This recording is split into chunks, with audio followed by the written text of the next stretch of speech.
Peace be, excuse me, peace be with you. Welcome to the Institute of All Intelligent Life. My name is Allan Keislar, and we're continuing our class today on why are there different religions.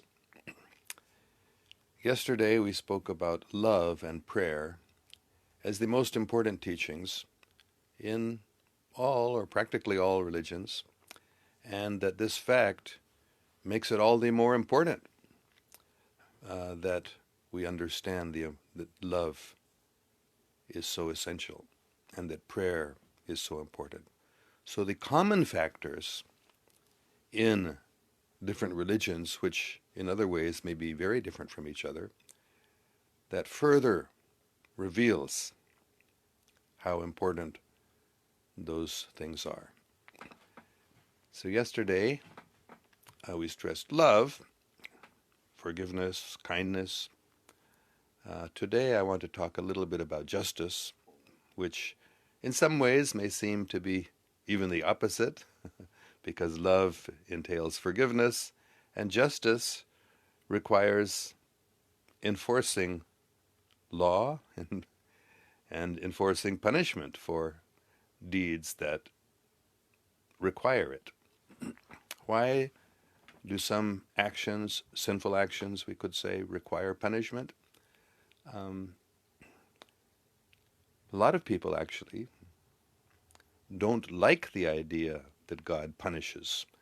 They think God is loving and kind and forgiving, and God should not punish, especially eternal punishment. In fact, my own mother, a very, very wonderful, loving, and holy person, she could not tolerate the idea that God would send anyone to an eternal punishment in hell. So I have studied this and prayed about it. How could a God who is love, a God whose primary characteristic even we can say is love, how could such a kind and loving God send anyone to eternal punishment, unending punishment?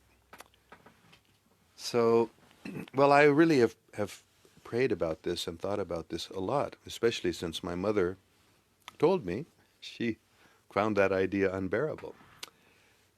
So the best answer I have found, and I think this is important, is that actually God doesn't punish us. We punish ourselves. And the interesting thing about justice and punishment is that this also is very, very widespread. Maybe not quite as universal as love is stressed as the most important quality practically everywhere in every religious teaching, but it's practically universal. The idea of justice. The Bible, I think it's the prophet Amos, says, "Let justice roll down like the waters." So justice is very, very important. And it's so widely accepted that there must be punishment for sin, or there must be suffering as a result of selfish activity that harms others. That fact that it's everywhere present further helps us realize there must be great importance to this principle. So that's really all I wanted to say, because when we stress love, we can sometimes forget that love doesn't mean anyone can do anything and get away with it. Loving God forgives, but sometimes punishment is necessary. Just like a loving parent punishes their child who has done something wrong, not out of spite, not out of anger, but in order to correct the child. So we find this a universal teaching, that there is some sort of punishment for sinful activity. And God punishes us not out of spite. So although sometimes it said God becomes angry, but that is righteous anger. It is just anger. And it's not a narrow type of anger like we might experience, but it is required for God to punish us in order to correct us for our own benefit, so that we don't go on doing things that are actually harmful to ourselves as well as others. Okay, and I think I'll leave it at that and see what sort of comments we have. Samir Abbasi says, "Hi, Allan Keislar, how are you?" I'm fine, thank you.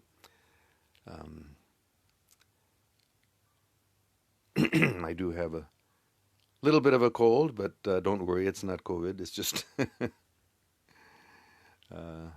the air here has been a little dusty more than sometimes, and perhaps that's why. I don't know.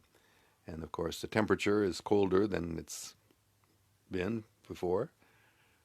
But I'm fine. Although a little bit of frog in my throat, as we say in English. Shabir Bhatt says, "Assalamu alaikum, dearest." Wa alaikum salam. Engineer Wasim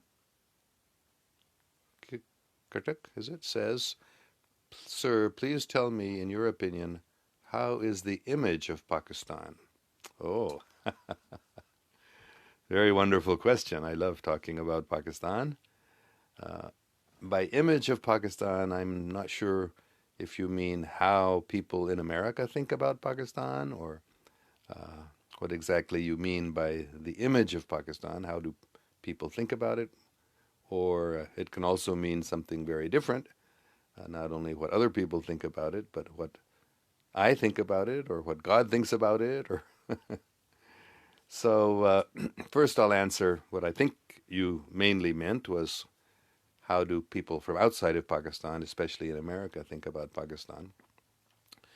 Well, the mass media, the mainstream media, has for a long, long time portrayed the image of Pakistan as a center of terrorism. And that was so often repeated that people began believing it. Even people in Pakistan began believing it. But as I have stressed many times, the terrorism in Pakistan is not really Pakistani terrorism. It's terrorism created by the enemies of Pakistan, both external and internal enemies. And it's totally contrary to the teachings of Islam. Terrorism is not allowed in Islam. It's condemned. What to speak of what we call terrorism today, even in wartime, non-combatants cannot be killed. What to speak of innocent civilians? This is the principle upon which Allan and the Holy Prophet Muhammad, peace be upon him, taught the nature of war. But in the early years after the time of the Holy Prophet, this became well established, that in wartime one cannot kill women and children, one cannot kill even businessmen and monks and anyone who's not a combatant. Only those against whom one is fighting can be killed. What to speak of people, even animals, domestic animals at least. Perhaps animals involved in warfare could be considered enemy combatants, but even domestic animals and even trees are not to be damaged or killed in a war, even, what to speak of in a time of not war. So this needs to be understood by everyone, that whatever terrorism in the world is happening, which is very frequently called Islamic terrorism, Pakistani terrorism, that is not an accurate representation. Islam actually forbids terrorism in very, very strong terms. So this so-called Muslim or Islamic terrorism is not Islamic at all. It's anti-Islamic. I've said many times the so-called Islamic State of Iraq and Syria, or ISIS, that is not an Islamic state. That is, or was, it's practically finished now by mercy of God, and a lot of intelligent people who understood that it was not really what it pretended to be, uh, that Islamic terrorism, Islamic State, terrorist ISIS state, that is not Islamic. So that's the first point I would say about the image of Pakistan. And gradually, actually, it's changing. People are definitely, I have seen it, that the image that people used to have of Pakistan as the center of terrorism, gradually, because of Imran Khan especially, I would say, and because the truth about the Pakistani military fighting against this terrorism is coming out. People are slowly, I would say, gradually, but they are realizing that this is propaganda made by the external enemies of Pakistan, who themselves create terrorist acts and then blame it on Pakistan. You know who I'm talking about, especially. And I guess right along with that, in addition to that, we have to understand that the accusation that was being made against the Pakistani military, that it was promoting terrorism for its own purposes, there may have been some truth in that, but there is a difference now.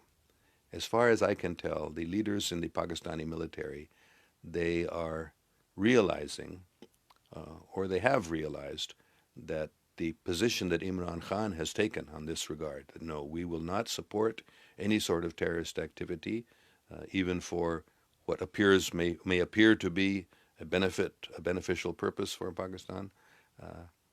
That is definitely, in my observation, my conclusion is that the Pakistani military is not promoting terrorism, even as a tool for so-called national interest.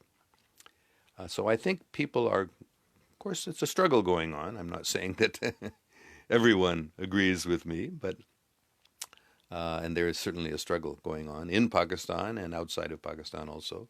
The image of Pakistan is changing. Its tourism is now increasing again.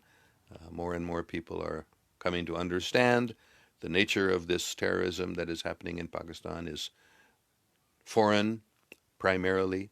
And even those in Pakistan who are engaging in terrorist acts, they really are anti-national. So I think that's the best answer I can give to the first understanding of what the image of Pakistan is that you're asking about. Secondly, I would say in terms of the image of Pakistan as, I would say, God and as the great saints have portrayed it, the image of Pakistan is the land of the pure, that holy place even, where pure Islam will be reestablished. And as I've many times said, many saints, many Sufis have foreseen this. The one I always love to quote is Sufi Barkat Ali Sahib, Rahmatullah, who lived in the 20th century, and he said very clearly, he couldn't have made it more clear, he said, the time will come when the whole world will turn to Pakistan for guidance.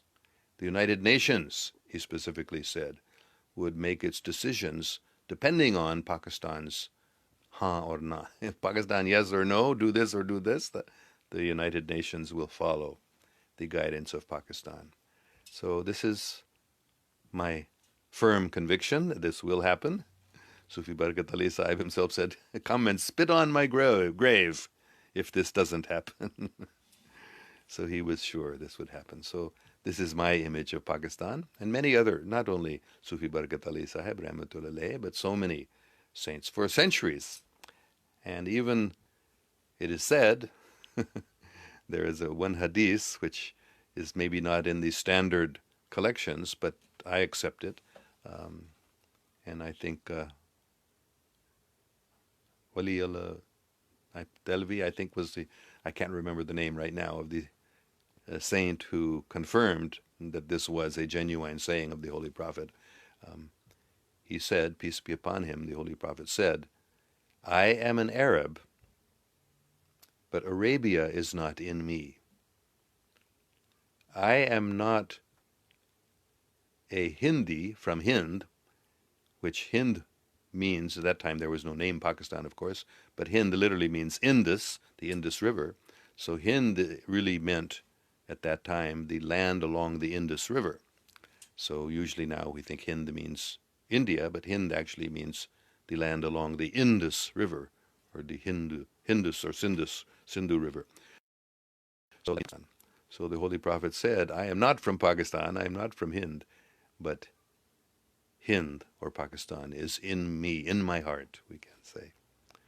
So even the Holy Prophet Muhammad, peace be upon him, himself spoke this way about Pakistan. So his image of Pakistan was that it is a beloved place in his heart. So anyway, there are many, many other saints and seers and Sufis who have given the same judgment about their image of Pakistan as the land of the pure, where pure Islam, the beloved land of the Holy Prophet, peace be upon him, the beloved land of all the great saints.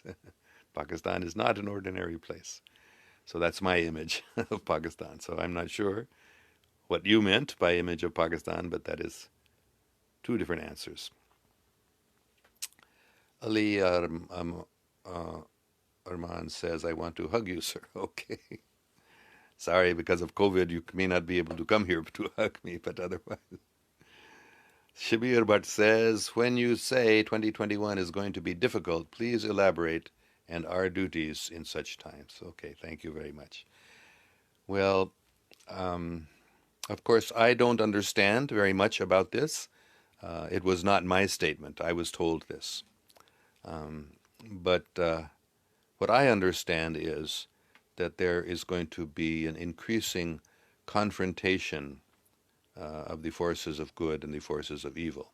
The forces of evil, the Satanic forces or the Dajjali forces, are becoming desperate because they are realizing their time is up.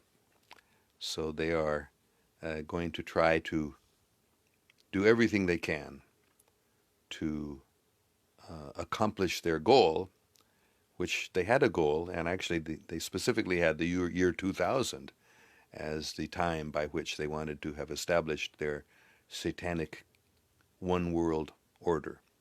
That was their plan. They had a detailed plan. So when 20 passed, then maybe by 2020, and by 2000 passed, maybe by 2020, they thought they might be able to establish their kingdom of Satan on earth. Now that is past, so they're becoming desperate because the forces of good, not only earthly forces, but heavenly forces also, have been fighting against them successfully, and their plans are being foiled, so they are becoming desperate. So they are going to do everything they can now to try to establish their kingdom. And one of their main plans, which this was talked about even 50 years ago, maybe, I can't remember, maybe not 50 years ago, but certainly 20 or 30 years ago, people said that these satanic forces, ultimately, they're going to create a false flag alien invasion. You understand, I think, what a false flag is. When somebody creates a fake terrorist act, for example, and then blames it on somebody else. So this is the plan of the satanic forces. They're going to, because they have, what should we say, aerial machines. They have things like flying saucers. They have what we call UFOs. They have flying ships, which do not depend upon petrol, which do not depend upon propellers or jet engines to keep them up. They have anti-gravity technology, so they can just hover and float. And they have huge ones also. So they are going to pretend that these are alien vessels, and they are going to create a fake alien invasion. That is my understanding of one of the most difficult things that we are going to face in the near future. Of course, it may not happen. Allah is all-powerful. He can stop it, but that's definitely their plan. And they're going to do any sort of desperate thing they can to try to terrify the people of the world so that we will agree to accept the restrictions that the government will place upon us. They always like war. The satanic forces always like to have wars, because by wars, then people become afraid and they accept whatever restrictions the government puts upon them. So that is the ultimate war. When an alien extraterrestrial force, evil force, they will say, that is attacking the earth, then we will all say, oh, please save us, please save us. And they will say, yes, we will save you. All you have to do is this and that and this and that. So that is how they control people, by fear. So that's definitely 2021 is going to see a lot more of these desperate attempts by the satanic forces to gain control or to prevent themselves from losing control. They're going to do everything. So, but as I said, don't worry. It will be very difficult, trying times, but God is in control. So everything will come out wonderfully in the end, and we will look back on it and we will be happy that we could pass through and endure such difficulties by our faith in God. Okay, I hope that's enough of a elaboration. And our duties, oh, you asked, our duties in such times? Our duties are mainly prayer and kindness. And of course, fighting against the evil forces too. So I would say those three things are most important: prayer, calling on the names of God, faithfulness, and I guess understanding the truth. That's extremely important also. Our duty is to really understand what's happening and to see through the lies and the deceit. Dajjal is expert at deceiving people. So this whole alien invasion program is going to be accompanied by, it's called, I think, Project Blue Beam was the name of it. There was some, see, they have created a technology which they've kept secret, which is holographic movies, which look real. They can create, it's not totally secret, but for years it was kept completely secret. They developed this at least, 20, 30 years ago, maybe even more, 40, 50 years ago. I don't know when they developed it, but they kept it secret, and now it's gradually coming out. So they can actually, using holographic technology, they can make it look like, for example, Christians believe that Jesus is going to descend from the sky. So they can actually make it look over big cities. They can make this holographic movie of Jesus descending from the sky. And all the faithful Christians will think, oh, our Lord is coming, the second coming of Jesus. So they can actually do things like that, and they have plans like that, how to deceive people. So we have to not only pray, but we also have to be very, very intelligent and informed. We need to understand these things. And actually, as we were discussing, I think just yesterday, human beings have the ability in our heart to distinguish between truth and lies. So we have to pray for that sort of purity and guidance in our hearts so we can understand the truth. So that's also very important, to pray and to cultivate purity so that we can understand the truth. Understanding the truth is very, very important to get through all of this deception that is being thrust upon us. Even now, the mass media is almost all deception, as I've been saying for many years. Don't believe the mass media. It's mostly deception, and the mass media, people who are in the mass media, they are mostly bribed in one way or the other, or they're threatened, they're blackmailed. Not only the media, but politicians also are mostly compromised. They are blackmailed. So we can't really trust the media. Very, very difficult to understand the truth when the media is 99% fake news. But we have to pray for true understanding, and then we have to be courageous. And we do have to learn how to fight against this evil force that is now desperately trying to succeed in its plan that they've had for a long, long time to take over the world, to make a one-world government under Satan's direct control. That was their plan, and it's failing, so they're getting more and more worried and more desperate to try to prevent what's happening. What's happening is that the forces of truth and goodness are coming to the fore. So they are desperately trying to stop that. So that's why this year is going to be a critical time. And we will see it soon, these sorts of things where already is happening, where the media has become so desperate to create fake narratives and that it's almost impossible to find anything true in the media. All right, Sylvie Hurtado Bamishe says, Assalamu alaikum. Have a Blessed day. Drink plenty water with lemon to boost your immune system. Will keep you in my prayers, enjoying your lecture. Yes, that's very good. Always drink plenty of water with lemon. Vitamin C is very important. Also, stay out in the sun. Get as much sunlight as you can. Sunlight is always healing, and it's very good, especially for vitamin D. And that will boost our immune system too. And be happy. That it boosts the immune system. If in the midst of all of this horrible news that we're being given and all of this lies and deceit that we're being immersed in, we can remain happy if we remember God is all powerful. Everything is in God's control. Shibir Bhatt says, watching one of the videos of NOI prophesizing intervention of Almighty Himself to end or deal with satanic forces. Yes, that's definitely true. I have no doubt at all, and that the Almighty, Allah, God, whoever we want to call it by whatever names, the Almighty Allah, He is already intervening, definitely, and that is why the satanic forces have not succeeded in doing what they were planning. They were planning. By now, they thought they would have the world in their hand, but the world is in the hands of Allah. So yes, definitely He is intervening already. He will intervene as much as necessary to save the world. Okay, Maria Alvi, could you please share the note she's addressing to Shabir, to please share that link. So, Rashiab Rashid says, greetings, automatically translated. I guess it's salam, wa alaikum salam. Shabir Bhatt is giving the link here, www.noi.org.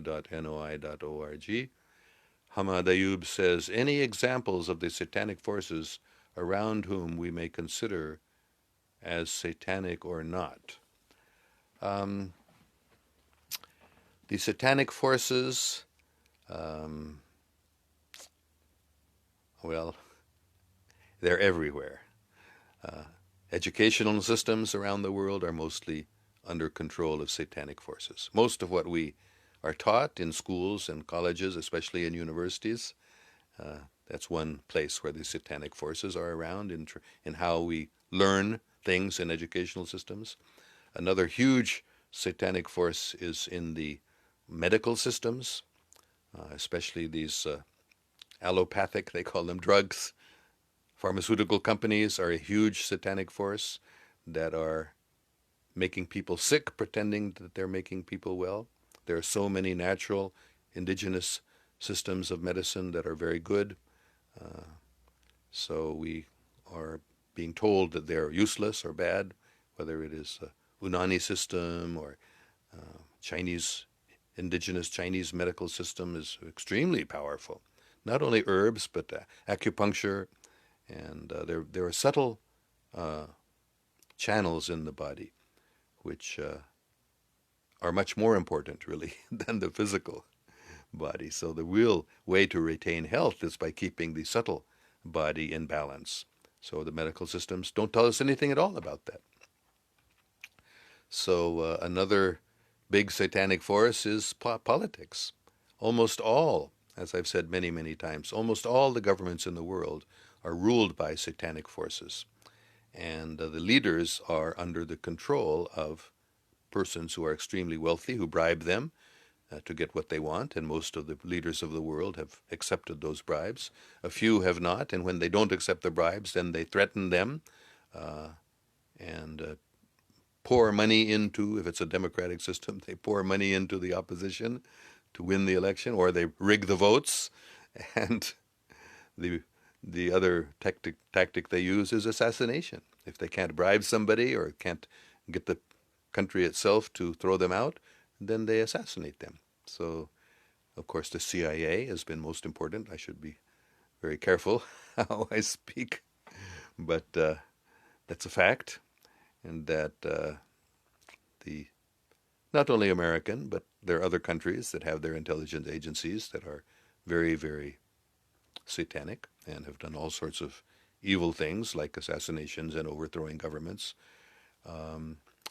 Another satanic element, perhaps the most important one, believe it or not, is religion, satanic forces in religion, and even probably the clearest, easiest one to understand is banking, where they have central banks, satanic forces control the central banks, and they literally print money out of nothing.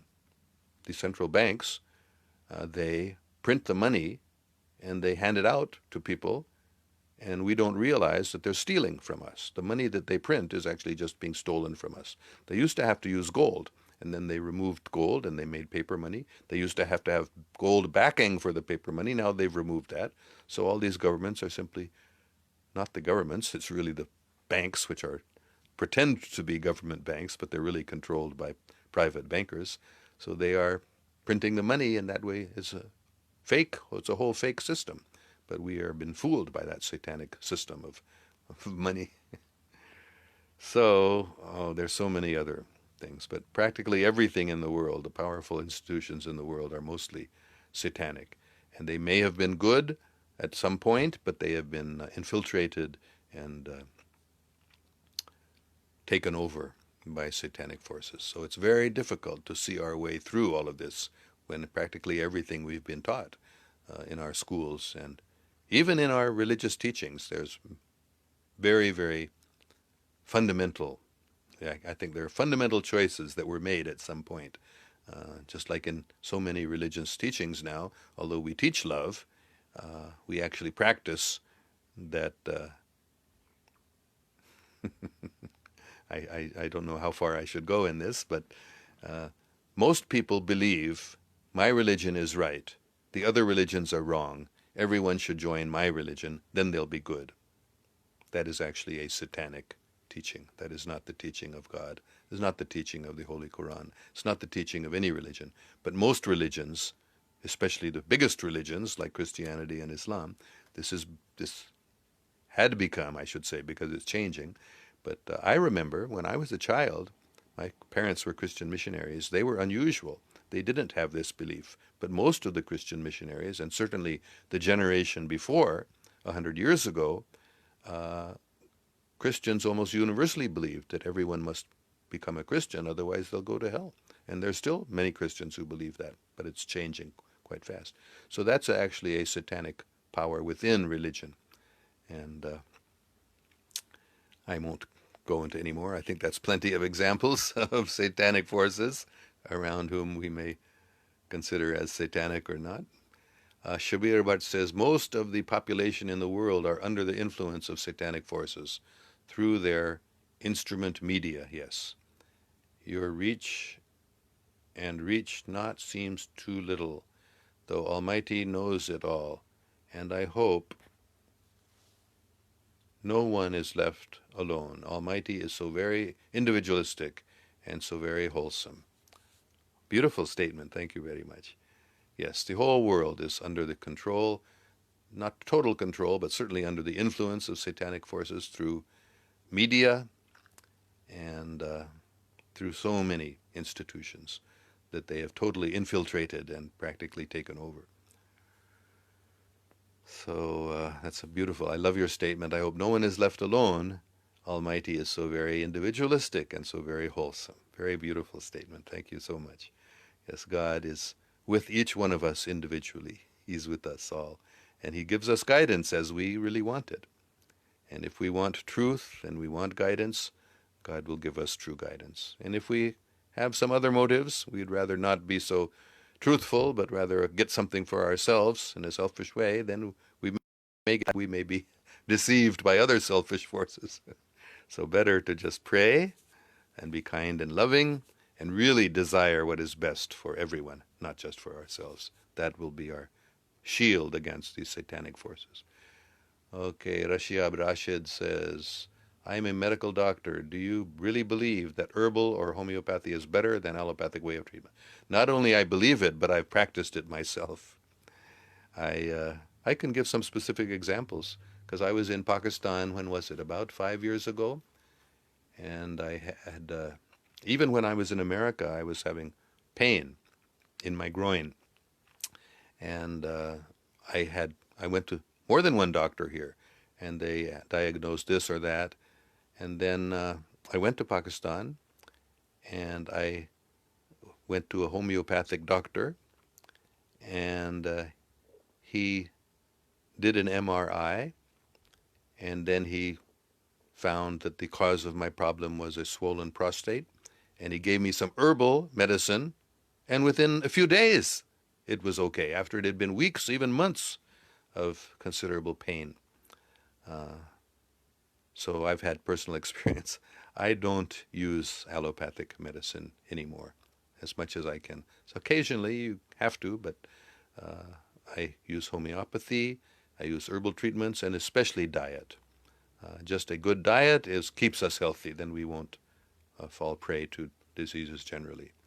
Of course, as a medical doctor, you've been totally indoctrinated by the satanic forces telling you this is the true medical treatment. Uh, but I'm sorry to say, if you follow indigenous systems of medicine, you won't even get sick. You won't need to have any drugs. So if there is some need, then that sort of treatment is allowable. You have to be practical. And the other forms of medicine may not be available. They've been demonized by the mass media. But so it's not my belief, it's my experience also. Shabir Bhatt says, what Almighty may do, take away all their money, crash all the banks and markets, make the present system nullified and void. We don't know what he will do, but Almighty certainly is in control, and we can be confident in that. Adam says, is Pakistan in danger because of high Chinese influence? Well, that is a very good question, and it's a very, very difficult issue because Pakistan and China have been friends for so long, and China has always supported Pakistan, unlike the United States, which would support Pakistan when it was beneficial to Pakistan. Of course, because of China's antagonism with India and Pakistan's antagonism with India, China and Pakistan were natural allies. But the fact of the matter is, I must say, the Chinese Communist Party, as we all know now, we see how the Uyghurs have been treated, and it is China, in Western China. It is abominable. It's the most horrible thing it's genocide. They are literally arresting all the Muslims and putting them into re-education camps. They're really just prisons, and people are being forced to renounce their religious beliefs. And anyway, it's horrible, the things that they're doing to try and destroy anything that they sense may be opposed to them. So the Chinese Communist Party is definitely a very, very dangerous and satanic force, and we all must be very, very careful, especially Pakistanis, how to deal with them, because Pakistan has become dependent on China practically in many ways. So yes, it is a danger, no doubt, and how to deal with it. Imran Khan is facing a difficult challenge, very difficult challenge, not only from this issue, but from many other issues also. But I pray for him daily, and I ask you all to pray for him daily and support him. He is a good man, a true Muslim. He is a strong person also, and he is not bribed. He has not succumbed to the blackmail of the satanic forces, but it's a difficult task he is facing. So yes, there is certainly danger from that. Okay, I think that's enough. We have gone on for, how long has it been? 45 minutes, almost 40 minutes, so that's good. So I will just repeat, don't worry. God is in control. Although we are facing great difficulties, God is not only loving, God is also just. So those who have, not only for years or decades or centuries, for millennia, satanic forces have been trying to undermine the truth, undermine the kindness and loving nature of humanity. Human beings are kind and loving, but we have been undermined. We have been infected, you can say, with a satanic virus. So our history has been a history of wars instead of a history of love and peace. So don't worry. That is changing. And God is just, and the sinful are punished. They have to be, because it's not fair otherwise, and they'll never correct themselves. So higher forces. There are higher forces. The highest forces are forces of goodness and truth and love. So the highest forces are involved in our planet now, and they are helping us to fight against and overcome these satanic forces. So even though the immediate future is dark and dangerous, a great conflict is looming, but the forces of truth and goodness and love will win, and world peace will be established, and we will have a truthful medical system. People will be healthy, and we will have a truthful educational system. We will understand the real history of our planet, which the history that was taught in our schools and universities is mostly fake, especially ancient history. I could go on and on about the fake teachings that we are all taught, but there have been human beings and advanced civilizations on our planet for not only thousands, but hundreds of thousands and even millions of years. We don't hear about that in our education that we get in our schools and universities. So the educational system will be reformed, the medical system will be reformed, politics will be based on honesty, and truthful leaders will come to the fore. It's going to happen more and more. And Pakistan will be a center leading that fight for truth and justice, inshallah. Okay, let me just see if there's one or two more important questions. I guess not. Okay. Please convey salam to dear Madam. Yes, thank you very much. My dear wife and spiritual teacher, Galali Fatima, or Carolina Keislar, she is well deserving of your salams. She is seeing better days ahead, like all of us. Okay, thank you very much. May God protect us all. Allah Hafiz.